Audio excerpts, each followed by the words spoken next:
بسم اللہ الرحمن الرحیم۔ السلام علیکم۔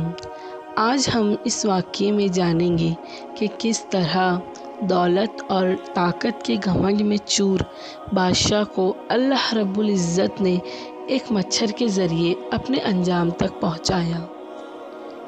نمرود ایک جابر، گھمنڈی اور متکبر بادشاہ تھا جس نے اللہ تعالیٰ کا بندہ بننے کی بجائے اپنے آپ کو رب کہلوانا شروع کر دیا۔ اللہ عز و جل نے حضرت ابراہیم علیہ السلام کے ذریعے اسے فرمانبردار بندہ بن کر صرف اللہ تعالیٰ کی عبادت کرنے کی رغبت دلائی، مگر اپنی بادشاہت اور دولت کے گھمنڈ میں اس نے حضرت ابراہیم علیہ السلام کی مخلصانہ دعوت کو رد کر دیا۔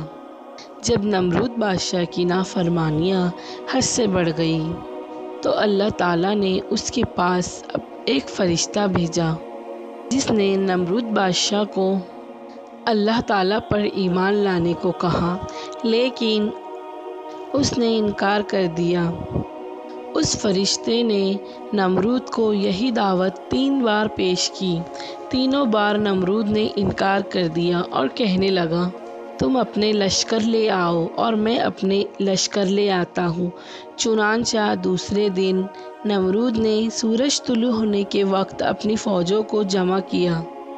اللہ تعالیٰ نے بڑی تعداد میں مچھروں کو بھیج دیا جنہوں نے نمرود کے فوجیوں کو اس طرح کاٹا کہ ان کے جسم پر صرف ہڈیاں رہ گئیں۔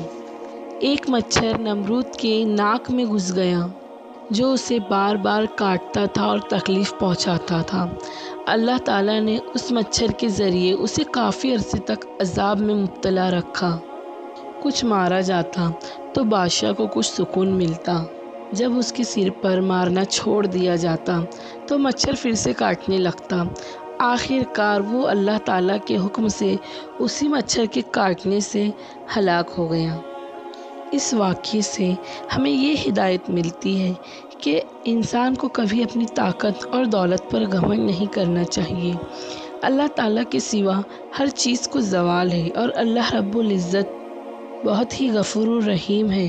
اللہ تعالیٰ نے نمرود کے اتنے ظلم کرنے پر بھی اسے معاف کرنے کے کئی مواقع دیے، لیکن وہ اپنی دولت میں اپنے آپ کو خدا سمجھ بیٹھا اور اپنی دولت اور طاقت کے گھمنڈ میں اندھا ہو گیا تھا، اور پھر اللہ رب العزت نے اسے ایک مچھر کے ذریعے اپنے انجام تک پہنچا دیا۔ اگر آپ کو میری ویڈیو تھوڑی بھی اچھی لگے تو لائک کیجیے اور اسی طرح کی ویڈیوز کے لیے میرے چینل کو سبسکرائب کیجیے۔ اللہ آپ سب کو اپنے حفظ و ایمان میں رکھے۔ تب تک کے لیے اللہ حافظ۔